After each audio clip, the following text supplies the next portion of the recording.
সবাইকে স্বাগত জানাচ্ছি আজকে আমাদের এই আয়োজনে। আমাদের computer science and engineering department কর্তৃক আয়োজিত আজকের এই 12তম ওয়েবিনারে আপনাদের সবাইকে স্বাগত জানাচ্ছি। আমি Soumendu Roy Soum, Northern University of Business and Technology Khulna এর অন্যতম লার্জেস্ট ডিপার্টমেন্ট, বৃহত্তম department computer science and engineering department কর্তৃক আজকের এই ওয়েবিনারে আমাদের সাথে যুক্ত হয়েছেন সুদূর ফিনল্যান্ড থেকে, যেটা ইউরোপের উত্তর অঞ্চলে একটি রাষ্ট্র। আমরা আমরা জানি যে পৃথিবীর ভিতরে সুখী দেশগুলোর ভিতরে ফিনল্যান্ড অন্যতম একটি সুখী দেশ, যেখানে যাওয়ার জন্য সবাই উন্মুখ হয়ে থাকে। ফিনল্যান্ড শব্দটি বা ফিনল্যান্ড দেশের কথা শুনলে সবাই এটাকে আগ্রহের সাথে গ্রহণ করতে উন্মুখ হয়ে থাকে। আমরা আজ সেই দেশ সম্পর্কে এবং সেই দেশে কিভাবে আমরা হায়ার স্টাডির জন্য যেতে পারি, পাশাপাশি সেখানে আমরা কিভাবে জব পেতে পারি ইত্যাদি বিভিন্ন বিষয় নিয়ে আমরা আজকে আলোচনা করব। আজকের এই আলোচনা অনুষ্ঠানের দুঃখিত আজকের এই ওয়েবিনারে আমাদের সাথে যুক্ত আছেন ফিনল্যান্ড থেকে আমাদের সাথে যুক্ত আছেন MD Shahidur Rahman, IT system administrator, consultant, Varian medical system Finland, এবং তিনি former research assistant at Tampere University Finland. এবং আরো একটি পরিচয় আছে ওনার, উনি former senior lecturer department of CSC, Leading University Sylhet. এবং আরো আমাদের সাথে আরো একজন যুক্ত আছেন, আমাদের সাথে যুক্ত আছেন MD Nasir Uddin Badal, MS in biomedical technology, Tampere University Finland, এবং উনি former student Jessore University of Science and Technology. আপনাদের দুজনকে স্বাগত জানাচ্ছি আজকে আমাদের এই ওয়েবিনারে। আসসালামু আলাইকুম, আপনারা কেমন আছেন? ওয়ালাইকুম আসসালাম, আলহামদুলিল্লাহ ভালো আছি। আপনাকে অনেক ধন্যবাদ। ধন্যবাদ ভাই আপনাকে। বাদল ভাই আপনাকে, আপনি আমার ইউনিভার্সিটির সিনিয়র বড় ভাই।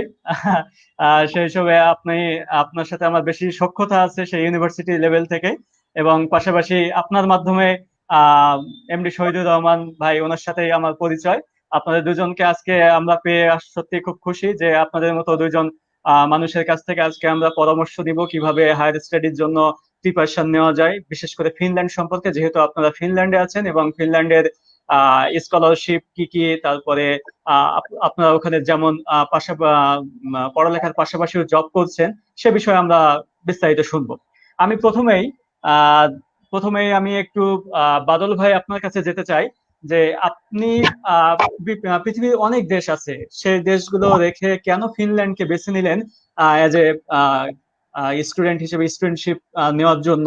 আপনি হায়ার স্টাডি করছেন ওখানে, এমএস করছেন বায়োমেডিক্যাল টেকনোলজিতে, আপনি কেন ফিনল্যান্ডকে বেছে নিলেন এই বিষয়ে যদি আপনি আমাদেরকে একটু জানাতেন। অসংখ্য ধন্যবাদ সৌমেন্দু রায় সৌম্য। আসলে দীর্ঘদিন পর এরকম ভাবে একটা খোলা প্ল্যাটফর্মে আমরা কথা বলতে পারছি এবং কিছু ভিউজ শেয়ার করতে পারছি, এই সুযোগটা পাচ্ছি বলে আনন্দ লাগছে। পাশাপাশি আসলে অনেক কথা জমে থাকে যেটা হয়তো আমরা ওইভাবে বলতে পারি না, অথবা দুই একজনকে শেয়ার করা হয়, মাছ যে পিপল তাদের সাথে আমরা অনেক সময় কমিউনিকেট করতে পারি না। কিন্তু এই একটা প্ল্যাটফর্ম, আশা করছি অনেক মানুষ এখান থেকে উপকৃত হবেন, অথবা যতটুকু আমাদের আসলে আমরা দেখেছি জেনেছি, আমাদের প্র্যাকটিক্যাল যতটুকু নলেজ আছে সেখান থেকে কিছু বলার চেষ্টা করব। আসলে ফিনল্যান্ড সম্পর্কে আসার আগে ওইভাবে খুব একটা যে নলেজ ছিল এমন না, তবে নর্ডিক কান্ট্রি গুলা সম্পর্কে আমরা কিন্তু মোটামুটি সবাই জানি যে এরা ন্যাশনালি অনেক বিউটিফুল। নর্দার্ন লাইটের কথা শুনেছি আমরা, নরওয়ে, সুইডেন, ডেনমার্ক, ফিনল্যান্ডের কথা শুনেছি। শান্তিতে এদের লিস্টে সবসময় আমরা ওই সময় থেকেই দেখতাম যে এরা প্রথম দিকে থাকে। সেই ক্ষেত্রে এটার প্রতি একটা আলাদা ফ্যাসিনেশন ছিল, এবং আমি সাইমালটেনিয়াসলি ট্রাই করছিলাম যে নর্ডিক কান্ট্রির কোনো একটাতে যদি ইন করা যায় সেই ক্ষেত্রে হয়তো আমার জন্য ভালো।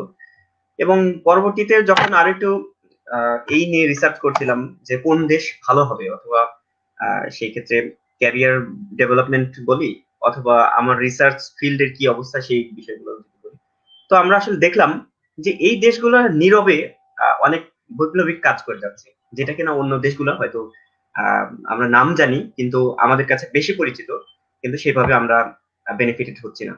তো যার কারণেই আসলে ফিনল্যান্ড সেই শান্তির খোঁজে আসা মূলত যায় বলা যায়, এবং রিসার্চের যে ফ্যাসিলিটি সেটা একসেপ্ট করার জন্য ফিনল্যান্ডকে চুজ করা হয়েছিল। ধন্যবাদ ভাই। আসলে শান্তির জন্য আপনি ফিনল্যান্ডে গিয়েছেন এবং শান্তির মধ্যেই আছেন এবং শান্তি খুঁজে পেয়েছেন আপনার রিসার্চের ক্ষেত্রে, এবং এই শান্তি বজায় থাকুক আপনি যতদিন ওখানে আছেন, কিংবা ওখানে যদি সেটেল হয়ে যান, এই শান্তির ভিতর দিয়েই আপনি যেন যেতে পারেন সেই আশাই করি। আমি এখন আহ ধন্যবাদ। আমি এমডি শহীদুর রহমান ভাই আপনার কাছে যেতে চাচ্ছি। আপনি তো ফিনল্যান্ডে পাড়ি জমিয়েছেন প্রায় অনেক আগে, প্রায় 5-6 বছর আগে। আপনার এই জার্নিটা কিভাবে শুরু হয়েছিল এবং কিভাবে আপনি জার্নিটা শুরু করেছিলেন ফিনল্যান্ডের উদ্দেশ্যে, এই বিষয়ে আপনার বিস্তারিত ভাবে যদি একটু জানাতেন। আচ্ছা, আমার অনেকটা ঠিক বাদলের মতোই। আমরা যে আগে খুব বেশি জানতাম ফিনল্যান্ড সম্পর্কে, ব্যাপারটা এরকম না।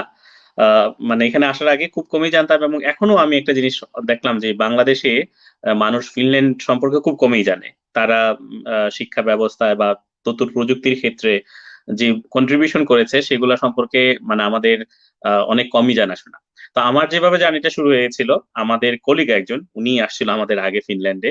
তো মানে হায়ার স্টাডির জন্য প্রথম ওনার কাছ থেকে শুনলাম যে ফিনল্যান্ডে এরকম হায়ার স্টাডির সুযোগ রয়েছে ইংলিশ মিডিয়ামে, এবং তারা বাংলাদেশিদেরকে ভিসা বা মানে হায়ার স্টাডির জন্য সুযোগ দিচ্ছে। তো ওনার কাছ থেকে শুনেই প্রথম আগ্রহ তৈরি হলো। এবং আরেকটা বিষয় আমি বলি, যেটা হচ্ছে আমরা যখন বাইরে আসতে চাই তখন আমরা জানি যে বাইরে আসতে যাওয়াটা অনেক কঠিন। তো আমার কাছে কেন জানি মনে হচ্ছিল যে তুলনামূলক অন্যান্য দেশের তুলনায় ফিনল্যান্ডটা এত মানে কঠিন কিছু না। আমার কাছে এটা মনে হয়েছিল, যেহেতু আমার কলিগ একজন আছে ওনার কাছ থেকে আমি তথ্যগুলা পাবো। তো আমার মানে একটু অলস মানুষ, তো ভাবলাম যে সবচেয়ে সহজ যেটা করা যায় মানে সেটার দিকেই যাই। তো এবং যেহেতু এখনো মানুষ খুব বেশি জানে না ফিনল্যান্ড সম্পর্কে, দেখি ফিনল্যান্ড আসলে কি। তো এভাবেই ফিনল্যান্ড সম্পর্কে আগ্রহী হয়ে ওঠা, এবং তারপরে মানে তাম্পের ইউনিভার্সিটি অফ টেকনোলজিতে অ্যাপ্লাই করি মাস্টার্স প্রোগ্রামের জন্য। এবং তখন আসলে যখন অ্যাপ্লাই করি কি কি প্রোগ্রাম আছে বা কোনটা কি ধরনের, সেগুলো আমি তেমন জানতাম না। তো যার কারণে আমি তখন ওইখানে হচ্ছে ইনফরমেশন টেকনোলজি ডিপার্টমেন্টে কমিউনিকেশন সিস্টেম এন্ড নেটওয়ার্কে অ্যাপ্লাই করি, এবং ওখান থেকে আর কি অফার লেটার পেয়ে যাই। তারপরে মানে আস্তে আস্তে সবকিছু প্রসেসিং করে ফিনল্যান্ডের উদ্দেশ্যে যাত্রা। এইভাবেই শুরু আচ্ছা আর আচ্ছা, কি। ধন্যবাদ আপনার জার্নিটার জন্য। আরেকটা বিষয় আপনার কাছে জানতে চাই যে আমরা বিভিন্ন কান্ট্রিতে বিভিন্ন ধরনের স্কলারশিপের কথা শুনি। স্পেশালি আমরা যেমন ড্যাডের স্কলারশিপের কথা যদি বলে থাকি, এটা জার্মানির জন্য খুব একটা পরিচিত একটা স্কলারশিপের নাম। তারপরে জাপানের জন্য যদি বলে থাকি মেক্সট একটা স্কলারশিপ, সেটা খুব পরিচিত জাপানের জন্য। এরকম ফিনল্যান্ডের জন্য কি কি স্কলারশিপ আছে যেগুলো আমরা এই স্কলারশিপ গুলো সার্চ করে সেগুলো আমরা প্রসেস করতে পারি? আচ্ছা, প্রথম আমি বলি, আমরা যখন 2014 সালে আসছি, 2014-15 পর্যন্ত, এমনকি সম্ভবত খুব 16 সাল পর্যন্ত মানে একটা মানে সবার জন্য স্কলারশিপ ছিল এটা। মানে এখন আমরা হচ্ছে কি, আমরা যখন সবাই একটা জিনিস পেয়ে যাই তখন এটাকে স্কলারশিপ মনে করি না, যখন কেউ কেউ পায় তখন এটাকে স্কলারশিপ মনে করি। তো ওই অর্থ বলতেছি তখন কিছু, কিন্তু মানে বাংলাদেশ থেকে যারা আসতো তাদের কাউকেই কোনো টিউশন ফি দিতে হইতো না। মানে যারা এখানে অ্যাডমিশন পাইতো সবাই জাস্ট শুধু নিজের লিভিং কস্টটা, এবং লিভিং কস্টের ক্ষেত্রে ওরা কি করতো, আপনি যখন ইউনিভার্সিটি স্টুডেন্ট আপনার সবকিছুতে একটা ডিসকাউন্ট থাকবে। আপনি বাস ভাড়া থেকে শুরু করে খাবার দাবার, ইভেন আপনি যখন যে বাসায় থাকবেন সব জায়গায় আপনাকে একটা ডিসকাউন্ট ওরা দিবে, মানে এজ এ স্টুডেন্ট হিসাবে। তো এটাই ছিল একটা অর্থ। তখন সবকিছু এইভাবেই দিত, তখন আসলে কাউকে লিভিং কস্ট এটা দিত না। তো কিন্তু রিসেন্টলি ফিনল্যান্ড যেটা করলো সেটা হচ্ছে তারা 3 ধরনের সুযোগ দিচ্ছে সবাইকে আসার জন্য। 3 ভাবে মাস্টার স্টুডেন্টদেরকে তারা রিসিভ করতেছে। প্রথম ক্যাটাগরিতে হচ্ছে যে আপনার স্টাডি যেটা টিউশন ফি লাগবে, ইউনিভার্সিটির যেটা টিউশন ফি, সব খরচই তারা বহন করবে। সেই সাথে আপনার যে থাকা খাওয়ার জন্য একটা টাকা পয়সা লাগবে, সেটাও তারা আপনাকে দিবে। মূল কথা হচ্ছে আপনি ফিনল্যান্ড আসবেন, ওদের টাকায় পড়াশোনা করবেন, খাবেন দাবেন, সবকিছু আপনার জন্য ফ্রি। এটা হচ্ছে প্রথম, যেটা হচ্ছে বেস্ট। এটা যদি কেউ পায় তাহলে আমি বলবো সেকেন্ড কোনো চিন্তা না করে ফিনল্যান্ড চলে আসা উচিত। সেকেন্ড যে অপশনটা সেটা হচ্ছে ওরা আপনাকে পড়াশোনার যে খরচ হয় সেই সবগুলা সুবিধা দিবে, এবং লিভিং কস্টটা আপনাকে তারা দিবে না। লিভিং কস্ট আপনার নিজে হয় দেশ থেকে নিয়ে আসতে হবে, অথবা এখানে পার্ট টাইম জব করে সেটা আপনাকে ম্যানেজ করতে হবে। এবং সেক্ষেত্রে আপনি যখন এটা করবেন পার্ট টাইম ম্যানেজ করা, মানে এই খরচটা খুব সহজ। কারণ হচ্ছে ইউনিভার্সিটি থেকে যে আপনার স্টুডেন্টশিপ আছে সেই কারণে আপনি যে বাসায় আপনি থাকবেন সেখানে ডিসকাউন্ট পাবেন, এবং অন্যান্য সুবিধা পাবেন আর কি। তো এটাও আমি সেকেন্ডটাও বলবো যে যদি কেউ দ্বিতীয় ভাবেও ফিনল্যান্ডের সুযোগ পায় তারও চলে আসা উচিত, কোনো মানে বেশি চিন্তা না করে। 3 নম্বর যে অপশনটা সেটা হচ্ছে আপনাকে আসতে হবে এখানে, নিজের টাকায় পড়তে হবে, এবং নিজের থাকা খাওয়ার ব্যবস্থা করতে হবে, যেটা আসলে খুব কঠিন আমি মনে করি, কারণ অনেক টাকা। এটা আসলে এখান থেকে যারা ভাবেন যে ইনকাম করে সেই টাকাটা জোগাড় করবেন, টিউশন ফি দিবেন এবং নিজে চলবেন, সেটা সম্ভব না। আপনার যদি অনেক টাকা থাকে এবং আপনি যদি ফিউচারে ফিনল্যান্ডে কিছু করতে চান তাহলে আপনি শুধু আসতে পারেন। তো এই হচ্ছে 3টা অপশন, মানে এখন বাংলাদেশে যারা আসে ফিনল্যান্ডে এটা। এর পাশে ইরাসমাস একটা প্রোগ্রাম আছে যেটা হচ্ছে মানে ইউরোপিয়ান অন্যান্য দেশের সাথে কম্বাইন করে এটা বাংলাদেশে তারা করে আর কি। যারা সিএসিপ স্টুডেন্ট তারা নিশ্চয়ই এটা জানে, ওটাতে অ্যাপ্লাই করলেও তারা ফিনল্যান্ডে মানে স্টাডি করার সুযোগ পাবে এবং অন্য একটা দেশের মানে কম্বাইন যে প্রোগ্রাম, এই হচ্ছে মাস্টার্স প্রোগ্রামে যারা আসতে চায় আর কি। এছাড়া আর যদি ব্যাচেলার আচ্ছা আচ্ছা, ব্যাচেলারটা আমি আপনার কাছে পরে পিএইচডি প্রোগ্রাম নিয়ে আসবো। আমি বাদল ভাইয়ের কাছে একটু যেতে চাই ব্যাচেলার প্রোগ্রাম নিয়ে। ব্যাচেলার প্রোগ্রামের ক্ষেত্রে একটা স্টুডেন্ট যখন বাংলাদেশ থেকে সে ইন্টার পাস করে, ইন্টারমিডিয়েট পাস করার পরে সে কিভাবে এই প্রসেসটা শুরু করতে পারে, কিংবা দেখা যাচ্ছে যে স্কলারশিপের কথাই বলুন আর যেভাবেই হোক সে ওন ফাইন্যান্সে তো সেটা পসিবল না, এটা অনেক একটা বড় কষ্টের বিষয়, সেটা সম্ভব না। সেই ক্ষেত্রে একটা ব্যাচেলার স্টুডেন্টের জন্য তার কি কি যোগ্যতা থাকা উচিত ব্যাচেলার প্রোগ্রামে অ্যাডমিট হওয়ার জন্য, তারপরে সে কিভাবে এটা শুরু করতে পারে? ওকে, তো শহীদ ভাই যেখান থেকে শুরু শেষ করলেন, আমি আসলে একটু যোগ করতে চাই সেখানে। বিষয়টা হলো যে ইরাসমাস মুন্ডাস যে স্কলারশিপটা আছে সেটার পাশাপাশি আমি যেটা এখান থেকে পেয়েছিলাম আর কি, সেটাও এদের ফুল ফান্ডিং একটা এদের ইউনিভার্সিটি স্কলারশিপ, এবং সেটার নাম ছিল international Tampere global student academic excellence award. অর্থাৎ Tampere global student academic excellence অ্যাওয়ার্ডের আন্ডারে আমার 100% টিউশন ওয়েভার ছিল, এবং পাশাপাশি আমাকে লিভিং অ্যালাউন্স যেটা ইউনিভার্সিটি থেকে দিত। তো এই স্কলারশিপটা প্রতিটা ইউনিভার্সিটিতেই কিছু নাম দিয়ে, এই যে হয়তো সরাসরি ইরাসমাস মুন্ডাস অথবা ড্যাড স্কলারশিপের মতো মানে কান্ট্রি ওয়াইজ সেটা স্পেসিফিক্যালি গভর্নমেন্ট স্কলারশিপ নেই, কিন্তু প্রতিটা ইউনিভার্সিটিতে এই নামগুলো দিয়ে কিন্তু স্কলারশিপ এরা প্রোভাইড করে থাকে সাধারণত। প্রথমত তো আন্ডারগ্রেডের ক্ষেত্রে যেটা হয়, আন্ডারগ্রেডের ক্ষেত্রে স্কলারশিপ গুলো যেটাকে ওরা বলে, যেমন কিছু স্কলারশিপ আছে যেমন আর্লি বার্ড স্কলারশিপ বলে, অর্থাৎ কেউ একজন যখন অ্যাডমিশন পেল তার কিছু অফার থাকে, যেরকম 50% টিউশন ওয়েভার। তো এই 50% ওই টিউশন ওয়েভারটাও কিন্তু বাংলাদেশি একজন স্টুডেন্টের ক্ষেত্রে অনেকটা রিলিফ করে, কারণ আন্ডারগ্রেডে যেহেতু ফুল ফান্ডিং স্কলারশিপ পাওয়া যাচ্ছে না। 50%, যেমন আমি যদি বলি যে ফিনল্যান্ডে হাইয়েস্ট আন্ডারগ্রেডে পড়ার জন্য 8 থেকে 10,000 ইউরো বাংলাদেশি টাকায়, যেটা 8 থেকে 10 লাখ টাকার মতো লাগে। 50% ডিসকাউন্ট মানে কিন্তু 5 লাখ হয়ে যাচ্ছে সেখানে, এবং একজন স্টুডেন্টের জন্য এটা অনেক বড় একটা রিলিফ। তবে হায়ার স্টাডিজ করার জন্য অথবা আন্ডারগ্রেড করতে যারা আসবে তাদের একটু বিষয়টা মাথায় রাখতে হবে যে এটা কিছু টাকা ইনভেস্ট করার একটা মেন্টালিটি তাদের রাখতে হবে। প্রথমত ইন্টারমিডিয়েটের সার্টিফিকেটের পাশাপাশি, অথবা কেউ যদি ডিপ্লোমাও করে, অথবা দেখা যাচ্ছে বাংলাদেশে আন্ডারগ্রেড শেষও করেছে কোনো একটা বিষয়ে, কিন্তু সে আবার মোটামুটি চায় যে আমরা এখান থেকে শুরু করব, অর্থাৎ শুরু থেকে আবার শুরু করব। অথবা এরকম আমি দেখেছি অনেক নেপালি স্টুডেন্ট আছে অথবা অন্য জায়গায় স্টুডেন্ট আছে যারা 2-3টা ব্যাচেলর করে ফেলছে অথবা 2-3টা মাস্টার্স করে ফেলছে, অর্থাৎ পড়ার ভেতরে এরা থাকতে চাচ্ছে, অথবা কোয়ালিটিটা সেভাবে তারা মনে করছে যে আরো ডেভেলপ করা দরকার, সেই ক্ষেত্রে তারা এরকম করছে। তো আন্ডারগ্রেডের ক্ষেত্রে প্রসেসিংটা খুবই সিম্পল, যেহেতু এখানে টিউশন ফি দিতে হচ্ছে, সেই ক্ষেত্রে কোন রকম ইংলিশ যে টেস্টিং সিস্টেমের ভেতর দিয়ে যেতে হবে না। প্রথমত যেমন আইএলস এর ভেতরে যেতে হবে না, অথবা টোয়েফল স্কোর যেটা, জিআরই যেটা, কিছুই লাগবে না আন্ডারগ্রেডের জন্য। তো সেই ইন্টারমিডিয়েটের সার্টিফিকেট অথবা ডিপ্লোমা সার্টিফিকেট অথবা ইউনিভার্সিটি মাস্টার্স, এগুলো যেগুলো দিয়ে ও সেই অ্যাপ্লাই করতে পারবে।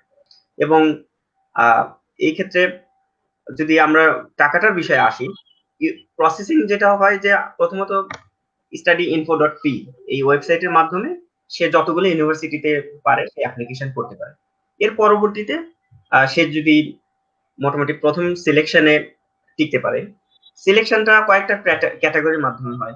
প্রথমত তাকে অ্যাডমিশন টেস্ট দিতে হতে পারে, আবার কিছু কিছু ক্ষেত্রে দেখা যায় শুধু ভাইবা নিচ্ছে, তাদের স্কাইপিতে ভাইবা নিচ্ছে, আবার কিছু কিছু ক্ষেত্রে দেখা যায় যে তাদের শুধু একটা ভিডিও ক্লিপ, 5 মিনিটের একটা ইন্ট্রোডাক্টরি ভিডিও ক্লিপ দিতে হচ্ছে। তো এই যে এরা তাহলে জাস্টিফাই করতে পারে, যে জাজ করতে পারে যে আসলে কোন স্টুডেন্ট গুলাকে তারা নেবে, এবং এইভাবে প্রসেসিংটা শুরু করা যায়। এর পরবর্তী ধাপগুলো আমার মনে হয় যে আস্তে আস্তে অ্যাডমিশন লেটার, অফার লেটার আসবে, এরপরে অ্যাকসেপ্টের ব্যাপারটা আছে, এবং যে টাকাটা সেটা ডিপোজিট করতে হবে, এবং ভিসার জন্য আস্তে আস্তে প্রসেসিং যেতে হবে। আমি আরেকটু যদি জানতে চাই আপনার কাছে, যে অ্যাডমিশন টেস্ট আর ভিডিও ক্লিপ, স্কাইপি কল, এইগুলো কথা বললেন, অ্যাডমিশন টেস্টের প্রসিডিওরটা কেমন? যার অ্যাডমিশন টেস্টে কোন ধরনের করছেন বা কি ধরনের এই ধরনের মানে প্রস্তুতি নিতে হতে পারে তাদের? আর ভিডিও ক্লিপ সম্পর্কে, ভিডিও ক্লিপ যেমন 5 মিনিটের ভিডিও ক্লিপের কথা বললেন, সেক্ষেত্রে এই ভিডিও ক্লিপটা মানে এই বিষয়টা আপনি একটু যদি ক্লিয়ার করতেন। আচ্ছা, প্রথম যে বিষয়টা সেটা হলো অ্যাডমিশন টেস্ট। এদের কোনো ইউনিভার্সিটিতেই মানে কিছু কিছু আছে যেটা ভিডিও ক্লিপ গুলো এটা সাপোর্ট করে, কিন্তু অন্যান্য ইউনিভার্সিটি যেগুলো একটু কোয়ালিটি সম্পন্ন এবং ভালো মানের প্রথম দিকের ইউনিভার্সিটি এদের দেশে, সেই ইউনিভার্সিটি গুলোতে অ্যাডমিশন টেস্ট দিতে হয়। অর্থাৎ অ্যাপ্লিকেশন যখন ওপেন হবে, অ্যাপ্লিকেশন করার পর ওরা ডেট দিয়ে দেয়। তো বাংলাদেশে শুধুমাত্র এইখানে আমরা যে ইউনিভার্সিটিতে আছি, তাম্পের ইউনিভার্সিটি, এটার কম্পিউটার সায়েন্স অথবা সফটওয়্যার ইঞ্জিনিয়ারিং এর সাবজেক্ট যেটা, এই সাবজেক্টটাতেই শুধু পরীক্ষায় অ্যাডমিশন টেস্ট বাংলাদেশে ঢাকাতে হয়। কারণ এখানে আমাদের এক বাংলাদেশি টিচার আছেন, এমওইউ এর মাধ্যমে সেই পরীক্ষাটা উনি বাংলাদেশে নেওয়ার ব্যবস্থা করেন। যার কারণে বাংলাদেশি স্টুডেন্টরা চাইলেই কিন্তু এই ইউনিভার্সিটির এই সাবজেক্টে আন্ডারগ্রেডের জন্য ভর্তি পরীক্ষা সরাসরি ঢাকা থেকেই তারা টেস্টে অংশগ্রহণ করতে পারে। আর বাকিগুলোর ক্ষেত্রে সাধারণত দেখা যায় নেপালে যেতে হয় অথবা ইন্ডিয়ায় যেয়ে এই অ্যাডমিশন টেস্ট গুলো তাদের ফেস করতে হয়। তো এটা হলো প্রথম ফেজ। এবং এরপরে যদি তারা মনে করে যে না, একে ভাইবা নিতে হবে, এমন যেমন ঢাকাতে যে পরীক্ষাটা হলো অথবা ইন্ডিয়া অথবা নেপালে যে পরীক্ষাটা হলো, এরপরে ওরা স্কাইপি ভাইবার জন্য কল করে। সাধারণত কল করে ওরা ইন্ট্রোডাকশন, এই যে বললাম 5 মিনিটের যে ভিডিও, অর্থাৎ আমি ইংলিশে বুঝি কিনা, আন্ডারগ্রেডের ক্ষেত্রে আমি আসলে এটা কন্টিনিউ করতে পারবো কিনা, সেটাই ওরা দেখে। অত বেশি জটিল কিছু না, কিন্তু এই প্রক্রিয়ার ভেতরে যায়।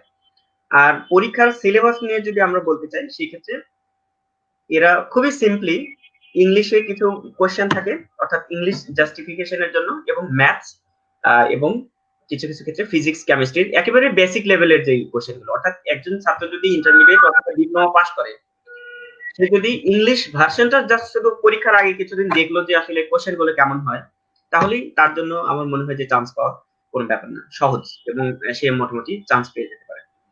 আর ভিডিও ক্লিপের ক্ষেত্রে, যে ভিডিওটা বানানোর ক্ষেত্রে আমি কেন পড়তে যাচ্ছি, আমি আমার নিজের ব্যাকগ্রাউন্ড কি, এডুকেশন ব্যাকগ্রাউন্ড, অর্থাৎ আইএলস এর ক্ষেত্রে যেটা প্রথমে জিজ্ঞেস করে যে ইন জেনারেল ইন্ট্রোডাক্টরি লেভেলের যে কথাবার্তা হয়, এই ক্ষেত্রেও ওইটা আমি কেন এই সাবজেক্টে আসছি, ফিনল্যান্ড কেন, এবং এই ইউনিভার্সিটি কেন, এবং আমি পরবর্তীতে আমার মোটিভটা কি, অর্থাৎ আমি কি কি করতে চাচ্ছি, অথবা এই সাবজেক্টে পড়ে আমি ভবিষ্যতে কি করব, এই যে 4-5 মিনিটের এই ভিডিও ক্লিপটা। তবে এটা দুই একটা university, applied science university accept করে, আদারওয়াইজ ম্যাক্সিমাম ইউনিভার্সিটি গুলোকে অ্যাডমিশন টেস্ট এবং স্কাইপি ভাইবা ফেস করে তারপরে আসে। ধন্যবাদ ভাই, আমরা ব্যাচেলর সম্পর্কে জানতে পারলাম। আমি শহীদুর রহমান ভাইয়ের কাছে একটু যেতে চাই যে আমরা মাস্টার্স এবং পিএইচডি এই যদি কেউ করতে আগ্রহী হয় ফিনল্যান্ডের এই দেশ সম্পর্কে, এবং এই দেশে যদি কেউ কোনো ইউনিভার্সিটিতে অ্যাডমিট হতে চায়, সেক্ষেত্রে তাকে কখন মানে অ্যাপ্লিকেশন প্রসিডিওরটা কখন শুরু হয়, মানে অ্যাপ্লিকেশন টাইম লাইনটা কখন, আর পিএইচডি এবং মাস্টার্স এর জন্য তাকে কি কি করতে হবে? আচ্ছা, আমি জাস্ট আপনার প্রশ্নের উত্তরটা দিব তার আগে বাদলের একটা জিনিস এড করতে চাই। বাদল অলমোস্ট সবকিছুই বলছে, আমি যেগুলো করছিলাম। একটা জিনিস হচ্ছে ওখানে করা যায় এখন সম্ভবত কিছু কিছু ইউনিভার্সিটি জিম্যাট স্কোর সাপোর্ট করে। তো ওই জিম্যাট পরীক্ষা যদি দেওয়া যায়, সেটাও একটা আর কি অপশন আছে। তা আমি ফিরে আসছি এই প্রশ্নটাতে, যেটা হচ্ছে মাস্টার্স। মাস্টার্সের জন্য আমাদের এখানে যেটা হচ্ছে, প্রত্যেকটা ইউনিভার্সিটিতে এখন পর্যন্ত আইএলটিএস ম্যান্ডেটরি, আইএলটিএস দিতে হবে। জিআরই বা এই ধরনের কোনো কিছু লাগে না, আইএলটিএস টাই শুধু লাগে। আইএলটিএস টার পাশাপাশি আপনার লাগবে হচ্ছে যে ইউনিভার্সিটি পড়তে চান, কেন পড়তে চান, তার জন্য একটা মোটিভেশন লেটার লাগে। মানে আপনি যে আসলে এই সাবজেক্টটা পড়তে চান, আপনি ভালোবাসেন, বা আপনার এটা স্টাডি করার জন্য রিয়েলি আপনার প্যাশন আছে, এই জিনিসগুলো এক্সপ্লেন করে একটা লেটার লাগে। আর কোন কোন ইউনিভার্সিটি মাঝে মাঝে রিকমেন্ডেশন লেটার চায়, যে আপনার দুজন টিচার বা কলিগ কারোর কাছ থেকে রিকমেন্ডেশন। তো এগুলো নিয়ে আপনি তখন মানে আপনার অ্যাপ্লিকেশন প্রসিডিউর শুরু করবেন। অ্যাপ্লিকেশনের জন্য আপনার হচ্ছে প্রত্যেকটা ওয়েবসাইটে থাকে, ইউনিভার্সিটির ওয়েবসাইটে আপনি একটা ফর্ম পাবেন, এই ফর্মটাকে আপনি ফিল আপ করবেন। তারপরে এটাকে আপনি মানে ফিল আপ করার পর এটা একটা প্রিন্টেড কপি আপনি নিবেন। প্রিন্ট কপি নিয়ে অনেক সময় আপনার যে সার্টিফিকেট বা আপনার যে আরো সাপোর্টিং ডকুমেন্ট আছে, সার্টিফিকেটের ফটোকপি অ্যাটেস্টেড করে সেগুলো ইউনিভার্সিটিতে পাঠাইতে হয়। তো এখানে একটা সুবিধা আছে কি, মানে ফিনল্যান্ডে বেশিরভাগই যেমন প্রত্যেকটা ইউনিভার্সিটিতে আলাদা আলাদা মানে অ্যাপ্লাই না করে আপনি মানে কয়েকটা ইউনিভার্সিটির সাথে একসাথে অ্যাপ্লাই করতে পারবেন। আপনার যেগুলো ইন্টারেস্ট, একই অ্যাপ্লিকেশনের সাথে আপনি এই কন্ডিশনগুলো জুড়ে দিতে পারবেন, যে আমি তাম্পেরে, তারপরে অথবা হেলসিং ইউনিভার্সিটি, আলতো ইউনিভার্সিটি, এরকম অনেকগুলো ইউনিভার্সিটিতে একসাথে আপনি অ্যাপ্লাই করতে পারবেন। এই হচ্ছে একটা। আর পিএইচডির জন্য বাংলাদেশ থেকে মানে আপনার যদি রিসার্চ পাবলিকেশন এগুলো থাকে, তো এটা আপনাকে পিএইচডির জন্য আপনি অ্যাপ্লাই করতে পারেন, একই পদ্ধতি। তবে আমি ব্যক্তিগতভাবে যেটা মনে করি, মানে পিএইচডির জন্য বাংলাদেশ থেকে খুব কম সংখ্যক স্টুডেন্টকে আমি আসতে দেখেছি। অসম্ভব আমি তা বলবো না, বাট অনেক কঠিন। সবচেয়ে সহজ যেটা হচ্ছে, আপনি মাস্টার স্টুডেন্ট হিসেবে এখানে আসলেন, মাস্টার স্টুডেন্ট হিসেবে মাস্টার্স কমপ্লিট যখন করবেন, এখানে একটা দারুণ সুযোগ থাকে বাংলাদেশি স্টুডেন্ট যারা আসে তারা টিচারের সাথে কাজ করার, যেটাকে টিচার অ্যাসিস্ট্যান্ট বা রিসার্চ অ্যাসিস্ট্যান্ট বলে, টি অথবা আর এ। তো এটার কাজ হচ্ছে আপনি যে প্রজেক্টে কাজ করবেন সেখানে আপনি ওই টিচারের আন্ডারে কিছু কাজ করবেন, আপনার থিসিস এর কাজও হতে পারে বা টিচার অন্য কোনো কিছু কাজ করতে দিবে, এবং টিচার আপনাকে স্যালারিও দিবে। এখন এখানে একটা মানে কথা আমি ভালো করে বলতে চাই যে মানে বাংলাদেশের মানুষের মধ্যে আগ্রহ তৈরি করার জন্য আমি চাই অনেক মানুষ দেশের বাইরে আসুক।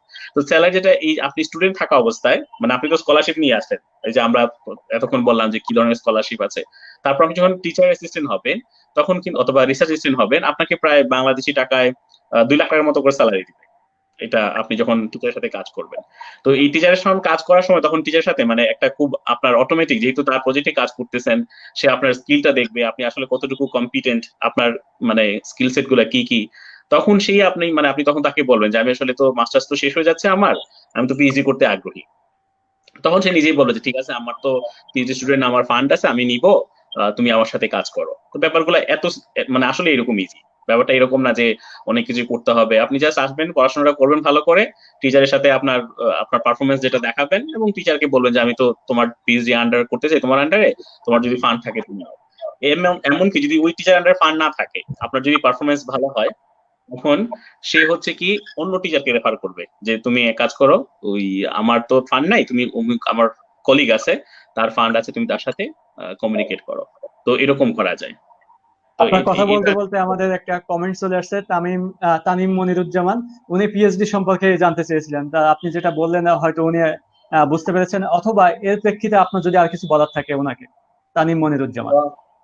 তানিম ভাই বলতেছে যে কম্পিটিটিভ, অবশ্যই মানে পিএইচডি তো হ্যাঁ। কম্পিটিটিভ অবশ্যই হবে, কিন্তু আমি যেভাবে বললাম, আপনি যদি মাস্টার্স এর কাজ করার সময় আপনার টিচারের সাথে ইন্টিমেসিটা বাড়াইতে পারেন আপনার কাজের থ্রুতে, তখন এটা আসলে এত কম্পিটিটিভ না। ঠিক আছে, মানে আর এখানে কিন্তু মানে কি বলবো, সবাই যে পিএইচডি দিকে যায় তাও কিন্তু না, যার প্যাশন আছে সেই পিএইচডি দিকে যায়। মানে কারণ একটা 4টা বছর এখানে আপনার মানে কঠিন মোটিভেশন না থাকলে টিকে থাকা অসম্ভব। সো আমি ওইটাই বলবো যে বাংলাদেশে যারা পিএইচডি করার জন্য আগ্রহী, আমার মনে হয় মাস্টার্স এর মাধ্যমে আপনি ফিনল্যান্ড ঢুকেন, এবং মাস্টার্স যে আপনার ধরেন 2 বছর দিকে আপনার যে 2 বছরই লাগবে এমন কিন্তু না, এখানে আপনি সুযোগ আছে, আপনি একটি কম সময় শেষ করতে পারবেন, আপনি যদি চান গ্রাজুয়েট করতে পারবেন। এবং স্টুডেন্ট থাকা অবস্থায় আরো অনেক ধরনের স্কলারশিপ আছে এখানে, মানে আপনার যদি রেজাল্ট খুব ভালো হয় তাহলে কিন্তু ইউনিভার্সিটি থেকে আপনাকে মানে মানে কিছু ইয়া দেয়, স্কলারশিপ দেয়। সো মানে বেশ কিছু সুবিধা আছে যে স্টুডেন্ট অবস্থা আপনি এখানে এসে এগুলো পেতে পারেন যদি আপনি ডেডিকেটেড থাকেন আর কি। ধন্যবাদ ভাই। আর আমি আশা করছি তানিম মনিরুজ্জামান ভাই, আপনি আপনার কোশ্চেনের অ্যান্সারটা পেয়ে গেছেন, যেহেতু পিএইচডিটা একটু কম্পিটিটিভ। সো আমাদের গেস্ট যে দুইজন আছেন তারা তারা যেভাবে বললেন যে মাস্টার্স এর জন্য গেলে সেটা পিএইচডির জন্য একটু পথটা একটু সহজ হয়ে যায়। আর আরেকটা বিষয় আমি জানতে চাচ্ছি বাদল ভাইয়ের কাছে, যে ল্যাঙ্গুয়েজ প্রফিসিয়েন্সির বিষয়টা। যেমন আমরা আহ, দেখেছি যে 6.5 এটা আইএলটিএস এর ক্ষেত্রে এটা মানে এই এরকম একটা মিনিমাম ক্রাইটেরিয়া থাকে যেটা দরকারি হয়। ফিনল্যান্ডের জন্য এরকম কোনো আহ, আহ, নির্দিষ্ট ক্রাইটেরিয়া আছে কি যে 6.5 পেতেই হবে, কিংবা এটা কোনো ইউনিভার্সিটি ডিপেন্ডেন্ট কিনা, যে এই ইউনিভার্সিটির জন্য 6, এই ইউনিভার্সিটির জন্য 7, এইরকম কিনা? ওকে, তো এটার সাথে হ্যাঁ, এটা অবশ্যই যে সাধারণত ফিনল্যান্ডের যে ইউনিভার্সিটি গুলো, এগুলো ইউরোপ স্ট্যান্ডার্ড, এবং ইউরোপের অন্যান্য কান্ট্রিতে যেরকম একটা লোয়েস্ট ইয়ে আছে, ব্যান্ড স্কোর আছে, এর নিচে যেরকম হয় না। তো এইখানে আমি দেখেছি যে ম্যাক্সিমাম যদি কেউ 6.5 পায় ব্যান্ড স্কোর, তো সেই ক্ষেত্রে তার জন্য মোটামুটি সবগুলো ইউনিভার্সিটিতেই অ্যাপ্লাই করার সুযোগ থাকে। কিন্তু কোনোটাতেই তার কোনো একটা ব্যান্ডেই 6 এর নিচে নেওয়া যাবে না। যেমন কোনোটা 5.5 যদি হয়ে যায়, সেক্ষেত্রে দেখা যাবে যে হয়তো 2-একটা ইউনিভার্সিটি তাকে অ্যাকসেপ্ট করতে পারে, আদারওয়াইজ তাকে কিন্তু অ্যাকসেপ্ট করবে না। সাধারণত 6 বিলো 6 কোনোটাতেই নেওয়া যাবে না। আর যদি 6.5 মোটামুটি সে ব্যান্ড স্কোরটা তুলতে পারে, তাহলে মোটামুটি ইউনিভার্সিটি গুলোতে সবগুলোতেই প্রায় অ্যাপ্লাই করতে পারবে। কিছু কিছু ক্ষেত্রে, যেই ক্ষেত্রে প্রফিসিয়েন্সির যে বিষয়টা, যেমন আমি মাস্টার্সে অ্যাপ্লাই করলাম, 6.5 দিয়ে হয়ে গেল, কিন্তু আমি যখন পিএইচডি এর জন্য অ্যাপ্লাই করব, তবে এইটা কোনো কোনো ক্ষেত্রে ভ্যারি করে। কারণ এক একটা রিসার্চ গ্রুপের উপরে তখন কিন্তু পিএইচডি এর বিষয়গুলো ডিপেন্ড করে। এবং এখানকার আমি দেখেছি যে হয়তো অল্প একটু কাজ করলাম, বাংলাদেশে আমরা একটা পাবলিকেশন হয়ে গেল, অথবা হয়তো 2-3টা ল্যাব ওয়ার্ক এবং পাশাপাশি কিছু দিয়ে আমরা কিন্তু এখানে করে ফেলতে পারি হয়তো পাবলিকেশন। পিএইচডির ক্ষেত্রে এটা ওইভাবে হয় না, এবং এরা হিউজ ডেটা চায়, হিউজ অ্যানালাইসিস চায়, তারপরেই শুধুমাত্র এরা সাবমিট করে। বায়োলজিক্যাল গুলোর ক্ষেত্রে এলসিভিআর, স্পিনজার অথবা নেচারেই বেশিরভাগ, আমি যে রিসার্চ গ্রুপে কাজ করেছি গত 1.5 বছর, তো এরা আমি দেখেছি যে ম্যাক্সিমাম নেচারেই পাবলিকেশন গুলোর ক্ষেত্রে এরা ইয়ে করে। এবং আমি যে মাস্টার্স অথবা 1.5 বছর যে কাজ করেছি, সেটাও কিন্তু এখন পর্যন্ত আমাকে বলছে যে এটা এনাফ না, আরো কাজ করতে হবে ফর নেক্সট পাবলিকেশন অথবা এর জন্য। তো ইংলিশের ক্ষেত্রে যেটা বলছি, এটা আসলে পিএইচডি এর ক্ষেত্রে যে রিসার্চ গ্রুপ গুলোর উপরে ডিপেন্ড করে, কিন্তু মাস্টার্স লেভেলে যখন আমি অ্যাপ্লাই করব তখন 6.5 মোটামুটি আমি পেলে হবে, কিন্তু কোনোটাতেই কোনো ব্যান্ডেই 6 এর নিচে না থাকা ভালো, এবং থাকলে সেক্ষেত্রে আর অ্যাপ্লাই করার সুযোগটা পাচ্ছে না।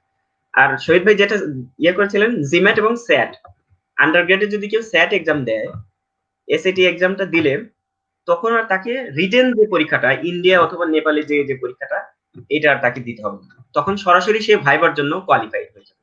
এবং স্যাট এক্সামের ক্ষেত্রে অবশ্যই 800, অ্যাটলিস্ট 800 পেতে হবে, অর্থাৎ 400 ইচ ম্যাথমেটিক্যাল এবং হলো ইংলিশে। 400 এর নিচে আসলে কিন্তু তখন আবার দেখা যাবে কোনোটাতেই সে অ্যাপ্লাই করতে পারছে না, অথবা অ্যাপ্লাই করতে পারলেও চান্স পাবে না। অতএব যদি ইন্ডিয়া নেপালে আমরা না যেতে চাই, যদি মনে করি যে এটা বেশি আমার খরচ এবং দেখা যাবে অনেক সময় নেবে, অনেক পরিশ্রমের ব্যাপার, এবং আমি পরীক্ষায়ও না বসতে চাই, তো দয়া করে 2 মাস পরে আমার মনে হয় যে আন্ডারগ্রেডে যারা আসতে চায় স্যাট এক্সামটা দিয়ে ফেললে তাদের জন্য খুবই খুবই ভালো। এবং স্যাট এক্সাম দেওয়ার আরেকটা ইয়ে হলো, সব ইউনিভার্সিটির পরীক্ষাই যে নেপালে, ইন্ডিয়াতে, বাংলাদেশে নেবে সেরকম না। যেমন মেট্রোপলিয়া আছে হেলসিঙ্কিতে, অথবা হেলসিঙ্কি আরো কয়েকটা ইউনিভার্সিটি আছে যেগুলোর পরীক্ষা কিন্তু হয় না বাংলাদেশে অথবা অন্য কোথাও, সাধারণত নিতে চায় না। কিন্তু স্যাট এক্সাম দিয়ে সরাসরি তখন এইগুলোতেও, অর্থাৎ প্রতিটা ইউনিভার্সিটিতেই তখন সে অ্যাক্সেস পেতে পারে। আরেকটা বিষয় আপনার কাছে জানতে চাই, সেটা হচ্ছে যে আমাদের এই প্যান্ডেমিক সিচুয়েশনের ভিতর দিয়ে যে আমরা এখন যাচ্ছি, এখন সবকিছুই মোটামুটি বন্ধ আছে। এখন ব্রিটিশ কাউন্সিল বাংলাদেশে আইএলটিএস পরীক্ষাটা সাসপেন্ড করে রেখেছে কিছুদিনের জন্য। এখন কবে এটা যে তারা ওপেন করবে সেটার কোনো ঠিক ঠিকানা নাই। এখন এই মুহূর্তে বাংলাদেশের কোনো স্টুডেন্ট যদি ফিনল্যান্ডে সে স্কলারশিপ পেয়ে থাকে, সেক্ষেত্রে তার তো আইএলটিএস পরীক্ষা দেওয়া পসিবল না। এই ক্ষেত্রে ইউনিভার্সিটি গুলো তার এই স্কোরটা কি কনসিডার করবে, না কোন উপায়ে সে কিভাবে সেটা প্রসেস করতে পারে? এই আসলে বিষয়ে আপনাদের কোনো জানা আছে কিনা? জটিল, কারণ হ্যাঁ, আইএলটিএস স্কোর ছাড়া অ্যাডমিশন সে নিতে পারবে বলে আমার কাছে মনে হয় না। তবে এরা অনেক কিছুতেই ছাড় দেয়। তবে এই বিষয়গুলো আমার মনে হয় যে আইএলটিএস অথবা কম্পারেটিভ যে তুলনা, এইরকম কিছু এক্সাম দিয়েই আসতে হবে, অথবা ইংলিশ প্রফিসিয়েন্সি, যেটা কিছু কিছু ইউনিভার্সিটি হয়তো মিডিয়াম অফ ইনস্ট্রাকশন দিয়ে, ইংলিশ মিডিয়াম আমরা পড়েছি 4 বছর 8 বছর, অথবা এই বিষয়গুলো একসেপ্ট করতে পারে। তবে যেহেতু সময়ের সাথে সাথে অনেক কিছু চেঞ্জ হয়, এটা জরুরি অবস্থায় এরাও বোঝে এবং এরাও এর ভেতর দিয়ে যাচ্ছে। আশা করি সেই ক্ষেত্রে বলতে পারছি না এদের এখনো কোনো স্ট্র্যাটেজিক্যালি কোনো পরিবর্তন আসছে কিনা, তবে সেই ক্ষেত্রে অ্যাপ্রোচ করে দেখা যেতে পারে যে আমাদের আসলে এরকম ইয়ে আছে, সেক্ষেত্রে হবে কিনা। আমি আসলে ক্লিয়ারলি বলতে আচ্ছা। পারছি না এই মুহূর্তে। হ্যাঁ, এটা তো অথরিটির ডিসিশন। আমি জানতে চাচ্ছিলাম যে আপনাদের মানে এরকম নলেজ মানে জানা আছে কিনা, ইন্টারনাল খবর, যেহেতু আপনারা ইউনিভার্সিটি আছেন ওখানে, সেজন্য। যাই হোক, সমস্যা নাই। আমি ধন্যবাদ জানাচ্ছি ভাই এমডি নাসিরউদ্দিন বাদল ভাইকে। আমি আর একটু যেতে যাচ্ছি এমডি শহীদুর রহমান ভাই আপনার কাছে, যে আমরা সাধারণত যখন অ্যাপ্লাই করি, অনেকে দেখা যাচ্ছে যে সে নিজে থেকে অ্যাপ্লাই করে, আবার অনেকে দেখা যাচ্ছে এজেন্সির উপরে একটু ভরসা রাখে, এজেন্সির মাধ্যমে করাতে চায়। সেক্ষেত্রে এজেন্সির মাধ্যমে যদি অ্যাপ্লিকেশন প্রসেসটা করাতে চায়, সেটা কতটুকু যুক্তিযুক্ত হবে, অথবা সে যদি নিজে করতে চায় কোনটা বেটার হবে এবং কেন, সেই বিষয়ে যদি আপনি একটু বলতেন। দারুণ একটা প্রশ্ন করছেন। আমরা যারা আছি সবাই আমাদেরকে বলবে যে ভাই কোন এজেন্সিতে গেলে ভালো কাজ হবে।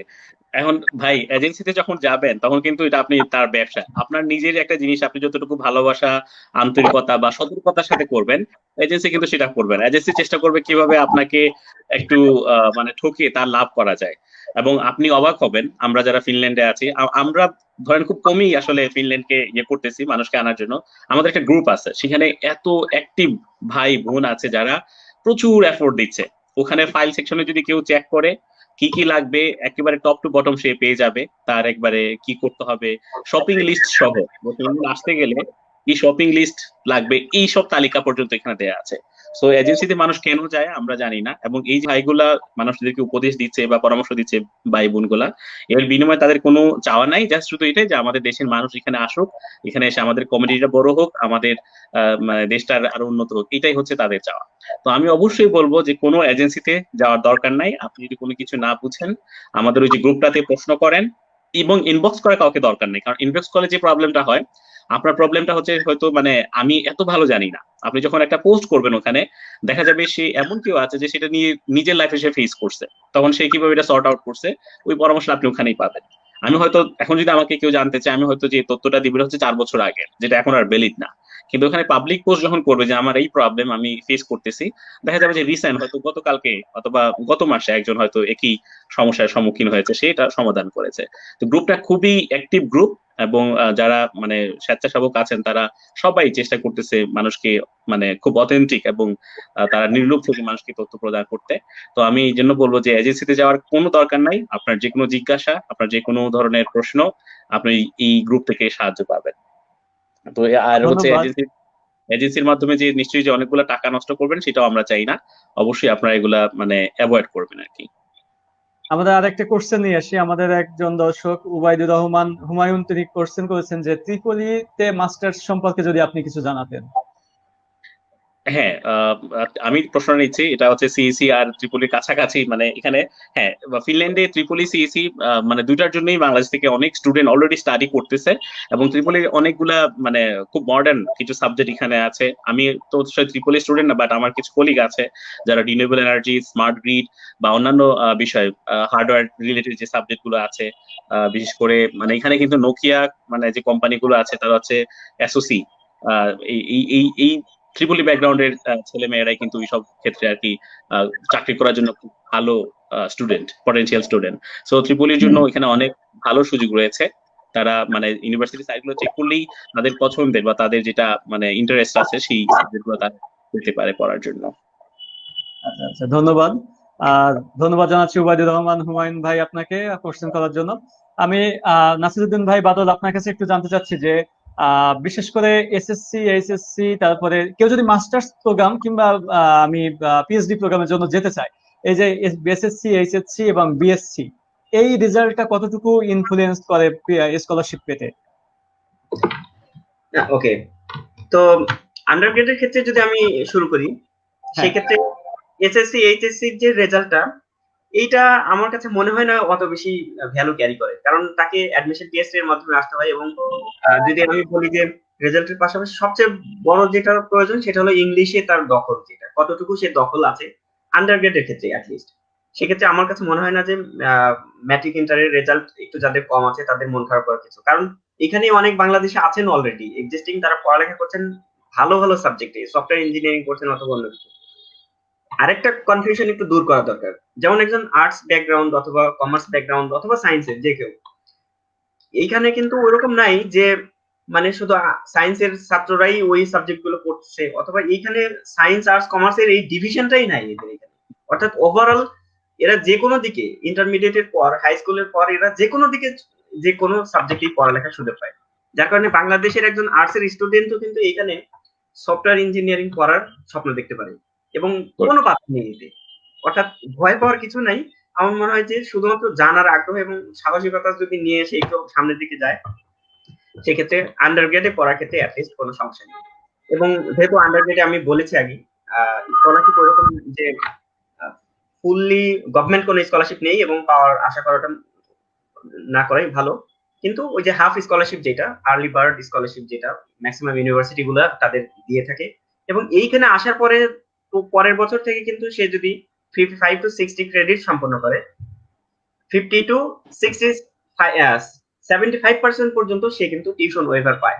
অর্থাৎ 25% হয়তো টাকাটা তাকে দিতে হচ্ছে, এবং এখানে পাশাপাশি যদি জব করে এটা খুব ভালোভাবে তার আন্ডারগ্রেডের স্টাডি করা যাবে। এবং বাংলাদেশে হয়তো আমরা যে টাকাটা আর্ন করছি মাস্টার্স করে অথবা 2-3 বছর জব করে, সেইখানে বসে বসে অনেক যেটা সারপ্লাস অ্যামাউন্ট ইনকাম করতে পারবে। তার নিজে পড়ালেখার পাশাপাশিও আশা করা যায় বাংলাদেশে তার ফ্যামিলি চালানোর কোনো অসুবিধা হবে না। দ্বিতীয়ত অনেকে, আমি একটু ইন্টারাপ্ট করছি, অনেকেই বলে যে ফলাফল কতটা খারাপ হলে সে এটার জন্য করতে পারবে।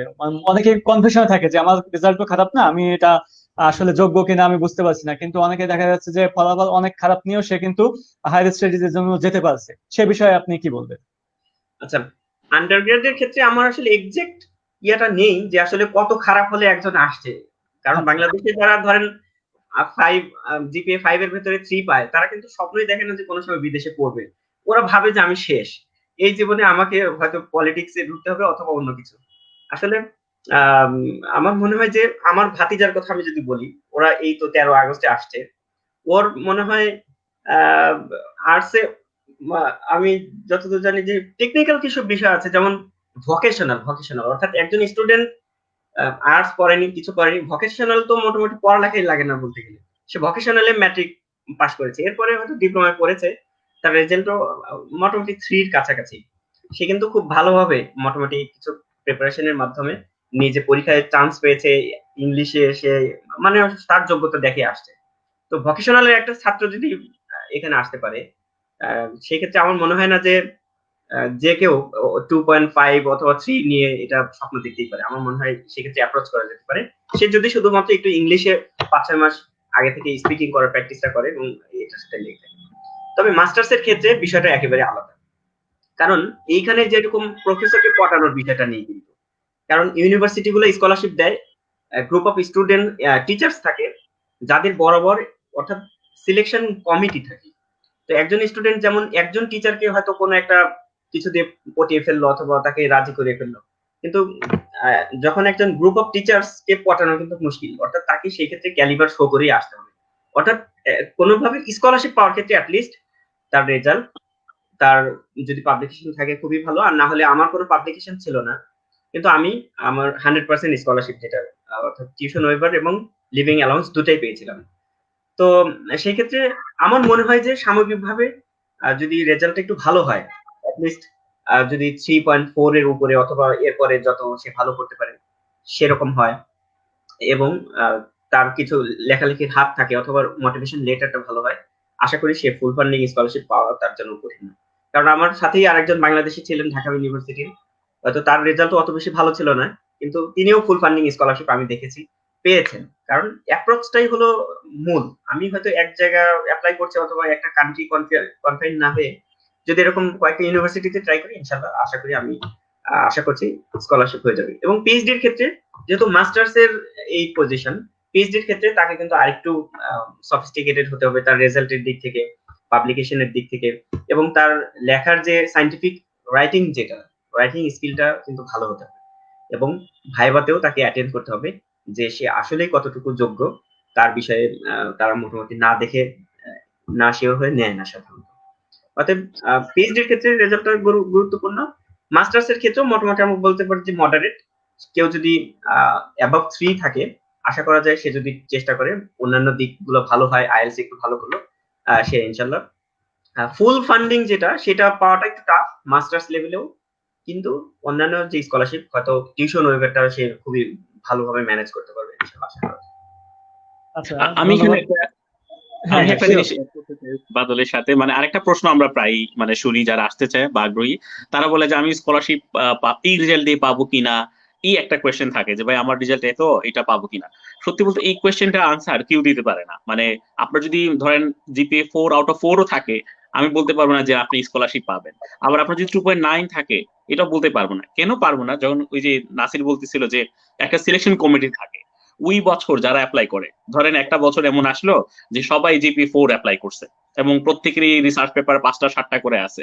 তো ওই বছর যে সিজিপি 3 যে অ্যাপ্লাই করবে, তারটা তো আর এখানে স্কলারশিপের জন্য আসবেই না বিবেচনায়। কিন্তু ধরেন এমন একটা বছর আসলো যে এখন হচ্ছে কি, যে আপনার সিজিপি 3 আপনি অ্যাপ্লাই করলেন, দেখলেন ওখানে আর কেউ 3 পাওয়া কেউ অ্যাপ্লাই করে নাই, বা আপনার একটা পাবলিকেশনও আছে ওইরকম কেউ নাই। তখন কি হবে, আপনার 3 কিন্তু টপ হয়ে যাচ্ছে, তখন আপনাকে তারা নিবে।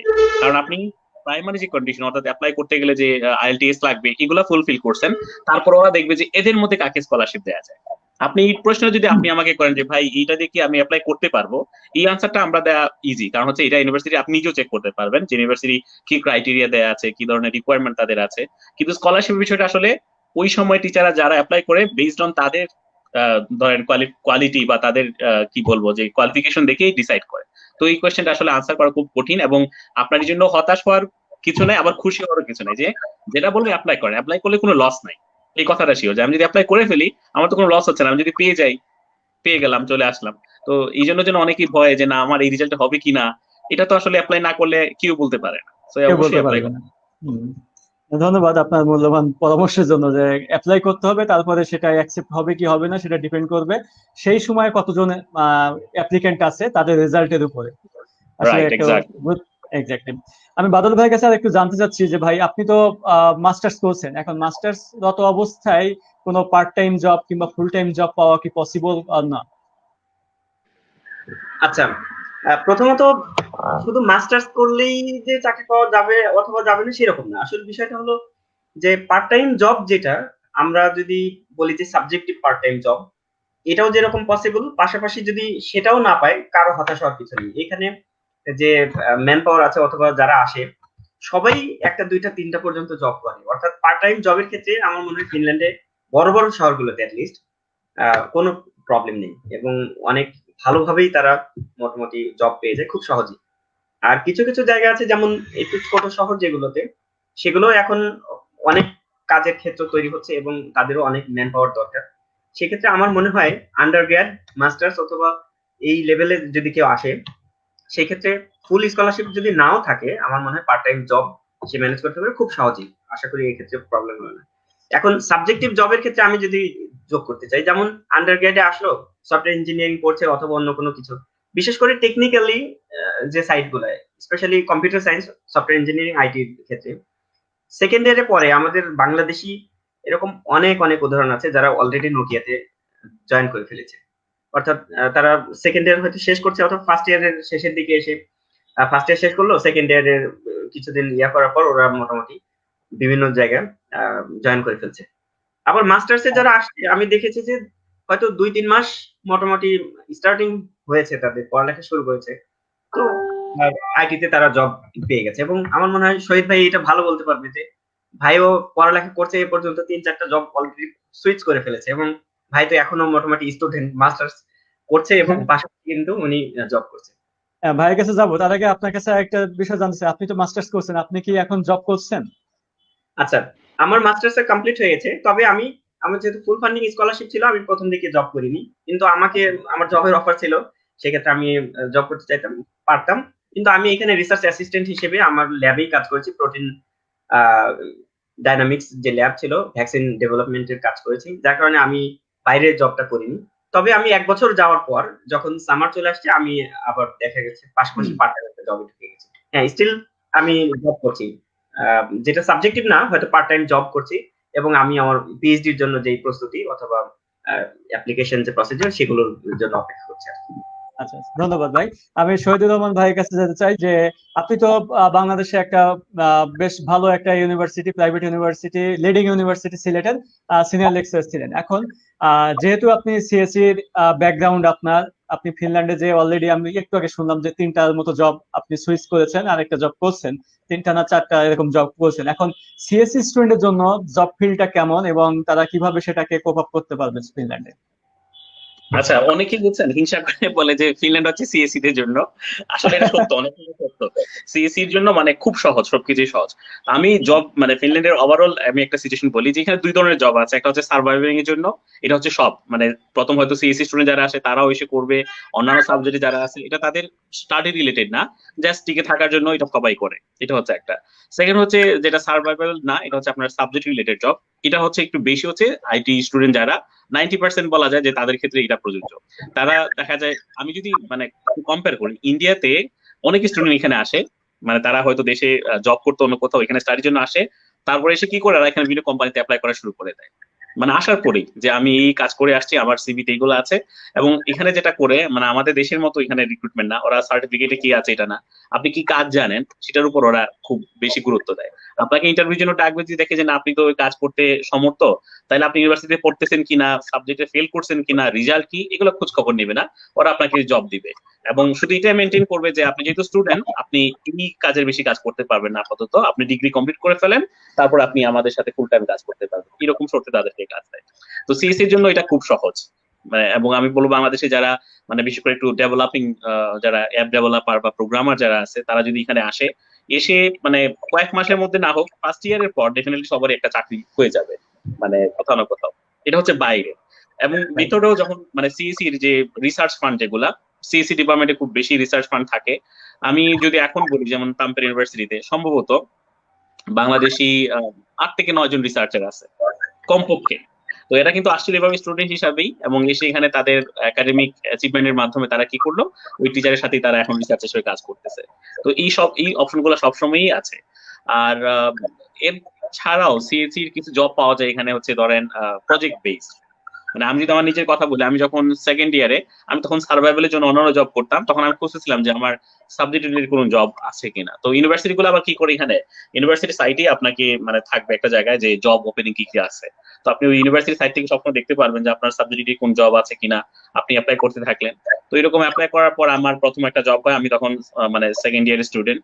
তখন আমি মানে পড়ালেখা 1 বছরের জন্য স্থগিত করে আমি অন্য একটা দেশে চলে যাই, যে আমি এই দেশের কোম্পানি আমাকে অন্য জায়গায় নিয়ে যায়। তো ওখান থেকে আমি যখন পড়ালেখা আবার ফিরে আসি ফিনল্যান্ড, ফিরে আসার পর দেখা যায় যে আহ, আরেকটা ডিপার্টমেন্ট আমাকে বলতেছে যে রিসার্চ অ্যাসিস্ট্যান্ট হিসেবে জয়েন করার জন্য। তো এটাতে আমি জয়েন করি। তারপর ওখানে শেষ হওয়ার পর আমি অন্য এক জায়গায় অ্যাপ্লাই করি, হয়ে যায়। তো আইটি স্টুডেন্ট যারা আছে ওভারঅল তাদের জন্য খুব মানে এখন প্যান্ডেমিক সিচুয়েশন একটু tough everything, but otherwise IT স্টুডেন্টের জন্য আসলেই খুব ইজি এখানে সার্ভাইভ করা এবং একটা ক্যারিয়ার বিল্ড আপ করা। আরেকটা বিষয় আমি আপনার কাছে জানতে চাচ্ছি যে আপনি তো যেহেতু টিচার ছিলেন, সেহেতু আপনি একটু ভালো জানবেন যে সিএসসি স্টুডেন্টের ভিতরে অনেক স্টুডেন্টের দেখা যাচ্ছে প্রোগ্রামিং ভীতি থাকে, যে আসলে সে কোডিংটা পারবে কি পারবে না এই রিলেটেড একটা ভয় কাজ করে। এখন সেক্ষেত্রে সে যদি ফিনল্যান্ডে যায়, সে মাস্টার্স হোক আর পিএইচডির জন্য হোক, যেভাবে হোক, যে কোর্স মানে প্রোগ্রামের জন্য যাক না কেন, সেক্ষেত্রে সে মানে সিএসসি রিলেটেড ফিল্ড বাদে যদি তার এইরকম ভয় থেকে থাকে, সেই ভয়টা সে কিভাবে রিকভার করতে পারে ওখানে, যে যদি উইদাউট দেখা যাচ্ছে ওই রিলেটেড ফিল্ডে যদি জব না করে অন্য কোনো ফিল্ডে সুযোগ থাকে কিনা, আর যদি আইটি ফিল্ডে জব করতে হয় তাহলে সেই এই ভীতিটা কিভাবে সে দূর করবে? আচ্ছা, এখানে আমি একটা কথা বলি যে প্রোগ্রামিং ভীতি এই কথাটা সত্য, বাট প্রোগ্রামিং একটা খুব কঠিন, এটা অসম্ভব জিনিস, কেউ করতে পারবে না, এই কথাটা এটা আমি না। একেবারেই মানি না। এটা আমি মানে আসলে আমি জানি, আমিও যখন স্টুডেন্ট ছিলাম আমারও এরকম মানে ভয় ইয়ে করছে যে এটা কি একটা কঠিন জিনিস মনে হয়। আমি প্রোগ্রামারও ছিলাম না দেশে থাকতে, কিন্তু আমি যখন এখানে আসছি তখন আমার মনে হয়েছে যে না, আমি একটু দেখি তো প্রোগ্রামিংটা আসলেই কঠিন কিনা, ওদের সাথে কিছু কোর্স করি। তো একটা কোর্স আমি ওদের সাথে করলাম একবার এন্ড টু এন্ড, মানে এমন ভাবে কোর্সটা ডিজাইন করা এখানে, আপনি যদি এখানে একটা কোর্স কমপ্লিট করেন পরের দিন আপনি জব ফিল্ডে যা বলতে পারবেন যে আমি এই কোর্স করছি এবং এই সাবজেক্টের যা জানা দরকার মোটামুটি ওরা সুন্দর করে আপনাকে জানায়। তো এই আমি কোর্সটা হ্যাঁ বলেন। এই কোর্সটা আপনি করেছেন কোথায়, আপনার ইউনিভার্সিটিতে না আপনি যেখানে জব করছেন সেখানে? আমি ইউনিভার্সিটিতে করছি আর কি, আমি যখন আচ্ছা মানে প্রথম তখন আর কি। তো এখানে আচ্ছা আমি যেন বলছি আমাদের দেশে প্রোগ্রামিং যে প্রবলেমটা হয়, আমাদের একটা ভয় থাকে, এটা সেকেন্ড হচ্ছে আমরা খুব ভালো টিচিং পাই না। মানে আমাদের টিচিংটা একটু মানে আমরা এখনো ট্রেডিশনাল ওয়েতে পড়াই, কিন্তু এখানে এরকম না। এখানে ধরেন আমি যদি এক্সাম্পল বলি আপনাকে, একটা প্রোগ্রামিং কোর্স ওরা কিভাবে পড়ায়। প্রোগ্রামিং করার জন্য আপনাকে যেটা বলবে যে ধরেন একটা সি প্রোগ্রাম, এটার জন্য একজন প্রফেসর থাকবে, মানে সে একবারে খুব সিনিয়র, এবং তার আন্ডারে ধরেন 7 থেকে 8 জন স্টুডেন্ট একটা গ্রুপ থাকবে। মানে ওরা হচ্ছে টিচারকে অ্যাসিস্ট করবে, যে বললাম না রিসার্চ হিসেবে জব পাওয়া যায়, ওই হ্যাঁ এদের কাজ হচ্ছে এটা। এখন ওরা কি করবে, লেকচারার এসে প্রফেসর যে সে লেকচার দিয়ে যাবে এবং ক্লাসেও সে আপনাকে একবারে হাতে নাতে কোড করে দেখাবে। এরপরে আপনাকে কয়েকটা সেশন থাকবে, হোমওয়ার্ক যেটা থাকে, যে ধরেন 4টা সেশন দিবে, যে হয় আপনার শনিবারে আসবেন অথবা রবিবার অথবা সোমবার, আপনার যেদিন পছন্দ ওই দিন আপনি যাবেন। ওখানে আরো কিছু টিচার্স অ্যাসিস্ট্যান্ট পাবেন যারা আপনাকে মানে আপনার যদি কোনো প্রবলেম থাকে তারা আপনাকে হেল্প করবে, যে এটা তো আমি পারতেছি না, তখন ওরা আপনাকে বুঝাই দেবে। তো এইটা মেইনলি আমি যেটা মনে করি, আপনি যদি সিরিয়াস থাকেন যে আমি এটা পারবো, এবং আমরা লাইফে প্রোগ্রামিং থেকে অনেক কঠিন কঠিন জিনিস করে আসতেছি, লাইফের থেকে কঠিন জিনিস কোনো কিছুই না, পড়ালেখা তো একটা অংশ মাত্র লাইফের। তো অংশ এই মাত্র। জন্য আমি মনে করি তাদের যদি ইচ্ছা থাকে, ডেডিকেশন থাকে, এটা অসম্ভব কিছু না। তবে এটা ঠিক প্রোগ্রামিং লাগবেই, কারণ এখন সব জায়গায় আপনি যদি বলেন যে আমাদের একটা সময় ছিল যে নেটওয়ার্কিং একটা বিষয়, যে আমরা হয়তো নেটওয়ার্কিং সাইডে গেলে লাগবে না, না নেটওয়ার্কিং সাইডে গেলে আপনার স্ক্রিপ্টিং লাগবে, আপনি ক্লাউড বা যে কোনো প্ল্যাটফর্মে যান না কেন এখন আপনার লাগবেই কিছু স্ক্রিপ্টিং নলেজ অন্ততপক্ষে লাগবে, এবং যেটা আপনার শিখতে হবে। এবং আমার মনে হয় যে আমাদের একটু আবার নতুন করে সাহস নিয়ে যে না প্রোগ্রামিং আসলে অসম্ভব কিছু না, এই অ্যাটিটিউডটা নিতে হবে আমি মনে করি ব্যক্তিগতভাবে। অবশ্যই। আর আপনি যেভাবে বললেন যে প্রোগ্রামটা যেভাবে ডিজাইন করা আছে সেভাবে একজন যদি তার বেসিক নলেজ থাকে, আমার মনে হয় না যে খুব কঠিন বিষয় হবে যে একজন রিসার্চ অ্যাসিস্ট্যান্টের আন্ডারে, মানে টিচারের আন্ডারে যে রিসার্চ অ্যাসিস্ট্যান্ট যারা আছে তারা নিজে হাতে কলমে কোড করে দিচ্ছে, তারপরে তাকে সময় দিচ্ছে। এত সুযোগ পেলে অবশ্যই একজন, তার যদি নিজের ইচ্ছা থাকে, এমনি প্রোগ্রামিং নলেজটা চলে আসে। আর হ্যাঁ, যে এবং কোনো একটা কিছু। কথা বলি, ধরেন আপনার মানে ওরা এমন ভাবে বসে থাকে, আপনার মনে হবে আপনার জন্য ওরা বসে আছে, জাস্ট আপনি টাইমটা সেট করে যাবেন, কোনো বিরক্তি নাই, কোনো কিছু না, আপনাকে বুঝাবেই, মানে এটা খুব ভালো। আচ্ছা, ধন্যবাদ ভাই। আমি বাদল ভাইয়ের কাছে লাস্ট আরেকটা বিষয় জানতে চাই, যে আসলে আপনারা তো ফিনল্যান্ডে আছেন, এখন ফিনল্যান্ডে যদি আপনি স্থায়ীভাবে থাকতে চান, পিআর যে আমরা কথাটা বলি, পার্মানেন্ট রেসিডেন্টশিপ, সেটা পেতে গেলে কিভাবে, মানে কতদিন পরে পাওয়া যায়, বা এর জন্য আর আলাদা কোনো প্রসিডিওর আছে কিনা? আচ্ছা, তো আসলে ইউরোপে আসলে তো বাংলাদেশিদের একটা মোটামুটি আমাদের ইয়ে থাকে যে হ্যাঁ, এখানে কিছু একটা যদি ব্যাকগ্রাউন্ড আমাদের রেডি করা যায়, আমরা নিজেদের কথা চিন্তা করি না, সেই ক্ষেত্রে আমরা ভাবি যে ভবিষ্যৎ প্রজন্মের একটা স্থায়ী গতি হবে। সেই ক্ষেত্রে আসলে যখন একজন স্টুডেন্ট ভিসার জন্য অ্যাপ্লাই করে, তার ক্যাটাগরিটা থাকে বি ক্যাটাগরির ভিসা।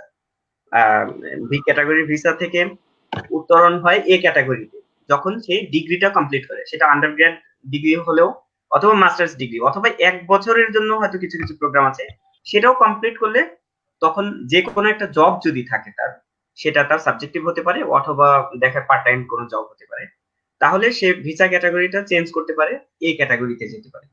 এবং সেই ক্ষেত্রে এই ক্যাটাগরিতে গেলে সোশ্যাল যত রকম সিকিউরিটি আছে অথবা হেলথ বেনিফিট আছে অথবা আদার্স যে কোনো কিছু, অর্থাৎ এদের নাগরিকরা যে সুবিধাগুলো পায় এই ক্যাটাগরি থাকলেও ওভারঅল অলমোস্ট সব সুবিধাগুলোই এরা পেতে থাকে। এবং এটাকে বলা যায় যে ওয়ার্ক পারমিট এবং এ ক্যাটাগরির যে ভিসাটা। এরপরে যদি কেউ 5 ইয়ার্স স্টে করে, মানে কন্টিনিউয়াস 5 ইয়ার্স, দেখা গেল যে সে 1 বছর আবার অন্য কোথাও থেকে আসছে, সেটা কিন্তু কাউন্ট হবে না অথবা একটু প্রবলেমেটিক হয়ে যাবে। তাহলে 5 বছর পর শেষ, যদি ভাষাটা সে শিখে ফেলতে পারে তাহলে পাসপোর্টের জন্য অ্যাপ্লাই করতে পারে। এবং অথবা যদি সে চায় যে আচ্ছা ঠিক আছে আমার 4 বছর হয়ে গেছে, ভাষা শেখা হয়নি, সেই ক্ষেত্রে সে কিন্তু মোটামুটি পিআর যেটা পার্মানেন্ট রেসিডেন্স যেটা, সেটাতেও যেতে পারে। অর্থাৎ 2টা সুযোগই থাকে। কিন্তু ভাষা জানা ছাড়া পাসপোর্ট এখানে কেউ দেবে না। এবং এটাও আইএলটিএস এর মতো 5 গ্রেডের যে ইয়েটা, মোটামুটি 3 পেতে হয় এদের ল্যাঙ্গুয়েজ টেস্টটাতে। তখন পাসপোর্টে এপ্লাই করা যায়। আর না হলে পার্মানেন্ট যে রেসিডেন্স সেটা ইয়া করা যায়। তো মোদ্দা কথা আমরা যদি বলি, আমাদের তো আসলে মূল টার্গেট থাকে কি? পাসপোর্টটা গেইন করা। এবং পাসপোর্ট মানে হলো একেবারে পার্মানেন্ট সলিউশন। যার পর আর কিছুই লাগবে না। পিআরও লাগবে না, অথবা আমার পাসপোর্ট থাকা মানে হলো মোটামুটি আমার 155টা দেশ, যেটা আমি শুধু পাসপোর্ট দেখাই যে কোনো সময় যেতে পারবো, আমার ভিসা ওইভাবে লাগবে না, অন অ্যারাইভাল ভিসাতে যেতে পারবো। এবং এদের one of the strongest passport বলা যায় ফিনিশ পাসপোর্ট। আমার মনে হয় যে খুব সহজ। ইউরোপের অন্যান্য কান্ট্রি যেমন জার্মানির কথা যদি আমরা বলি অথবা অন্যান্য কান্ট্রির কথা যদি বলি, সেই ক্ষেত্রে প্রসেসটা একটু হয়তো অন্যরকম। আবার দেখা যায় সাবজেক্টিভ জবই লাগে, ওদের 1 বছর টাইম দেয় যে জব খোঁজার জন্য, যদি সাবজেক্টিভ জব না পাও সেই ক্ষেত্রে হয়তো বলবে যে আচ্ছা ঠিক আছে তুমি এবার আসতে পারো। কিন্তু ফিনল্যান্ডে এটা খুবই সহজ আমার মনে হয়। এবং আমি এ পর্যন্ত কারো এরকম ইতিহাস নেই যে ফিনল্যান্ড থেকে কাউকে চলে যেতে হয়েছে, অথবা কেউ পিআর পায়নি, অথবা সে থাকতে চেয়েছে সেই সুযোগ তারা পায়নি। আমার মনে হয় এরকম কোনো উদাহরণ আপাতত নেই। তবে একটা বিষয়, পড়ালেখার জন্য যদি আসে কেউ, অবশ্যই তাকে পড়ালেখাটা করতে হবে। যেমন আমি ভাবলাম যে পড়ালেখার জন্য আসছি, আচ্ছা ঠিক আছে পড়ালেখা বাদ, এরপর আমি কাজ শুরু করলাম এবং আমার পড়ালেখার কোনো খোঁজ নেই, তাহলে এটা নিশ্চিত যে তাকে খুঁজে ধরে বের করে দিবে এবং এই দেশ থেকে চলে যেতে হবে। কিন্তু পড়ালেখার সাথে সাথে সবকিছুই হবে। কিন্তু পড়ালেখা বাদ দিয়ে যদি আমি মোটামুটি দেখা যায় স্পেনের কথা যদি বলি, গ্রিসের কথা যদি বলি, আমি ওইখানে গেলেই মোটামুটি আমার আর পড়ালেখা কিছু লাগবে না। যেটা অনেকেই এই কাজ করে, পড়ালেখার জন্য হয়তো স্টুডেন্ট ভিসায় গেল কিন্তু আর সেই স্টুডেন্টশিপ ওইভাবে কন্টিনিউ করতে চায় না। এইখানে সেই সুযোগটা নাই। এবং আমরা বলা যায় যে প্রতিটা মানুষের পেছনে ওই যে একটা কোড দেয়া, সোশ্যাল সিকিউরিটি নাম্বার, এই নাম্বারটাতে দেখা যাবে যে আমি আসলে কোনোদিন পুলিশের সাথে ঝগড়া হয়েছে কিনা, আমার কোনো কেস আছে কিনা, কোনোদিন ড্রাঙ্ক হয়ে গাড়ি চালাইছে কিনা, মানে ইচ এন্ড এভরিথিং সেখানে লেখা থাকে। এবং আমি কোন জায়গায় আছি সেখানে সবকিছু আমার, সেখানে কয়বার ডক্টরের কাছে গেছি অথবা কি কি করেছি সবকিছুই লেখা আছে। অতএব স্কিপ করার সুযোগ নেই। যারা স্টুডেন্ট হিসেবে আসছে, আমার মনে হয় স্টুডেন্ট হিসেবে যদি তারা পড়ালেখার পাশাপাশি সামনের দিকে যেতে চায়, পিআর সবকিছু হবে, খুব সহজেই হবে। কিন্তু পড়ালেখাটা তাদের কন্টিনিউ করতে হবে।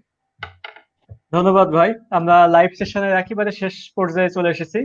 আপনারা অলরেডি জানেন যে Northern University of Business and Technology Khulna এর computer science and engineering department সাধারণত এই সময়ে, যেহেতু কোভিড-19 সিচুয়েশনের ভিতরে স্টুডেন্টের সাথে ইন্টারঅ্যাক্ট করা ফিজিক্যালি অসম্ভব, সেজন্য আমরা চেষ্টা করছি সিএসসি ডিপার্টমেন্ট এইভাবে অনলাইনে থেকে তাদেরকে বিভিন্ন ভাবে ইনফরমেশন দিয়ে তাদেরকে অ্যাটাচ করে রাখা, তাদেরকে বিভিন্ন বিষয়ে, শুধুমাত্র হায়ার স্টাডি না, আমরা বিভিন্ন বিষয়ে বিভিন্ন টেকনিক্যাল বিষয় নিয়েও আমরা ওয়েবিনার পরিচালনা করছি, যেন তারা এই সিচুয়েশনটায় যেন কাজে লাগাতে পারে। পাশাপাশি তাদের অনলাইনে পরীক্ষা, অনলাইনে ক্লাস সবকিছুই চলছে আমাদের নর্দার্ন ইউনিভার্সিটিতে। আর আমরা চাচ্ছি যেন আমাদের এই কার্যক্রম শুধু আমাদের স্টুডেন্ট না, আমাদেরকে যারা ফলো করছে, আমাদের পাশাপাশি যারা যত ইউনিভার্সিটি আছে, স্টুডেন্ট আছে, তারা যেন দেখে উপকৃত হতে পারে। এই আশায় এই উদ্দেশ্য নিয়ে আমাদের এই প্রোগ্রামগুলো, এই সেশনগুলো আয়োজন করা। আর এরই প্রেক্ষিতে আপনাদের মতো মানুষদেরকে আমরা ইনভাইট করেছি। আর আপনারা আপনাদের মূল্যবান সময় থেকে মানে আপনাদের থেকে কিছু সময় পেয়েছি এবং আপনাদের মূল্যবান মতামত জানতে পেরেছি, যেগুলো আমাদের এবং আমাদের স্টুডেন্টদেরকে অনেক কাজে লাগবে। যাই হোক, আমরা ধন্যবাদ জানাতে চাচ্ছি আমাদের ডিপার্টমেন্ট, সিএসসি ডিপার্টমেন্টের পক্ষ থেকে আপনাদের দুজনকে অসংখ্য ধন্যবাদ যে আপনারা পার্টিসিপেশন করেছেন এবং আপনাদের মূল্যবান মতামত শেয়ার করেছেন, কিভাবে হায়ার স্টাডির জন্য ফিনল্যান্ডে যাওয়া যায়, কিভাবে জব পাওয়া যায়, কিভাবে সার্ভাইভ করা যায়, বিভিন্ন বিষয় নিয়ে আপনারা আলোচনা করেছেন, সেজন্য অসংখ্য ধন্যবাদ। পরিশেষে আপনাদের যদি স্পেশালি কিছু যদি বলার থাকে, দেখা যাচ্ছে আমার যেটা মনে নাই বা আমি যেটা আপনাদেরকে মেনশন করতে ভুলে গেছি, এরকম যদি কিছু বলার থাকে আপনি বলতে পারেন। শহীদ ভাই প্রথমে। না, মোটামুটি সবকিছু আলোচনায় আসছে। তো বাদল যে বিষয়গুলো বলতেছিল যে এখানে যদি আপনি মানে আপনি অনেস্ট থাকেন, আপনার স্টাডি সবকিছুই হবে।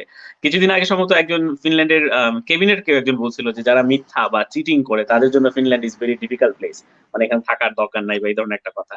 তো এই জিনিসটা আর কি আসলেই মনে রাখা উচিত। আমরা যখন আসি, মানে আমরা অনেক সময় করি কি, আমি নিজে একটা ক্রাইম করি যার কারণে আমার দেশ সাফার করতে হয়, যে আমি এমন কিছু একটা অকারেন্স করলাম যার কারণে দেখা যাবে ফিনল্যান্ডের ভিসাটা বাংলাদেশ স্টুডেন্টের জন্য বন্ধ করে দিছে। আমরা যেন এরকম সেলফিশ না হই, আমরা যেন মানে শিক্ষার যে একটা উদ্দেশ্য নিয়ে আমরা আসি, এসে আমাদের যে লাইফের যে সুযোগগুলো আছে সেগুলো নেই, আমরা যেন এমন কিছু অনৈতিক না করি যার কারণে আমি নিজে ক্ষতিগ্রস্ত হবো এবং আমার দেশটাও ক্ষতিগ্রস্ত হবো। সবাইকে ফিনল্যান্ডে আসবে মানে স্বাগত, আশা করছি আপনাদের এই যে প্রোগ্রামে অনেক উপকৃত হবে এবং আমরা যে মানে আমাদের খুব ভালো লাগবে যদি এই প্রোগ্রাম থেকে একজনও ইন্সপায়ার্ড হয় এবং তারা যদি অ্যাপ্লাই করে। আমরা আশা করব আরো কোনো পরিস্থিতি যদি আপনাদের কোনো সহযোগিতা লাগে নিশ্চয়ই আমাদেরকে জানাবেন, আমরা চেষ্টা করব। এবং আপনাদেরকে অবশ্যই অনেক ধন্যবাদ এরকম একটা ইনিশিয়েটিভ নেওয়ার জন্য। Thank you. ধন্যবাদ আপনাকে। বাদল ভাই।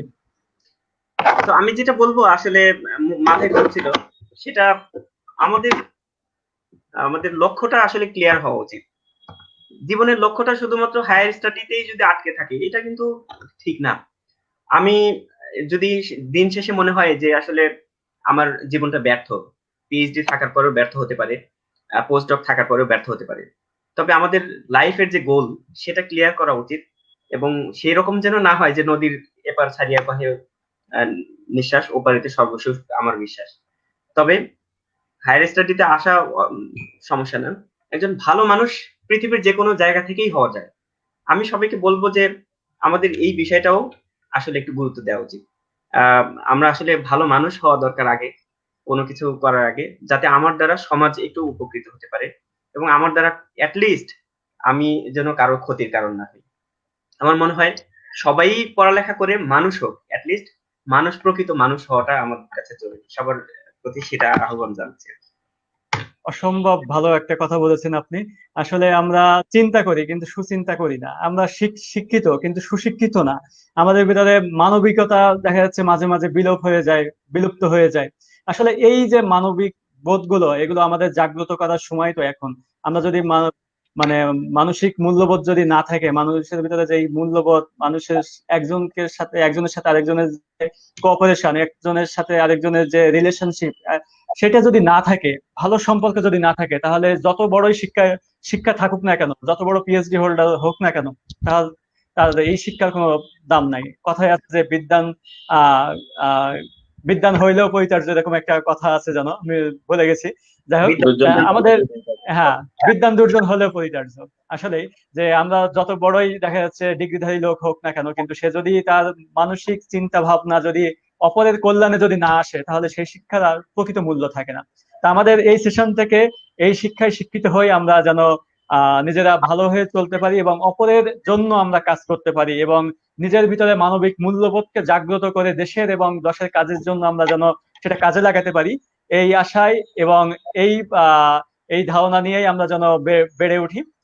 তো সুপ্রিয় দর্শক মন্ডলী, আপনাদের জ্ঞাতার্থে জানাচ্ছি আমাদের আজকের এই সেশনটি আমার মনে হয় যে খুবই ইন্টারেক্টিভ হয়েছে। আমাদের যে দুজন গেস্ট তারা আমাদেরকে আমাদের সাথে এতক্ষণ সময় দিয়েছেন, এবং আপনাদের জন্য জানাচ্ছি আগামী সেশনে আমাদের থাকছে আগামী পরশুদিন ফ্রিল্যান্সিং নিয়ে একটা আমাদের ওয়েবিনার থাকবে। আপনারা যারা এই মুহূর্তে দেখা যাচ্ছে যে অনলাইনে অনেকেই ঘরে বসে আয় করছেন, কিন্তু কিভাবে সেটা করবেন, কিভাবে সেটা আউটসোর্সিং করা যায়, এই বিষয় নিয়ে আমরা আরেকটা সেশন করব আগামী পরশুদিন। আপনাদের দেখার আমন্ত্রণ রইল। আপনারা আশা করছি সবাই আজকের মতোই যারা পার্টিসিপেট করেছেন আমাদের পরবর্তী ওয়েবিনারেও আপনারা পার্টিসিপেট করবেন এবং আপনাদের নলেজ তথা সবকিছুকে আরো এনরিচ করার চেষ্টা করবেন। ধন্যবাদ, আপনারা ভালো থাকবেন, সুস্থ থাকবেন, এই কামনায় আজকে এখানেই শেষ করছি। ধন্যবাদ সবাইকে, শুভরাত্রি।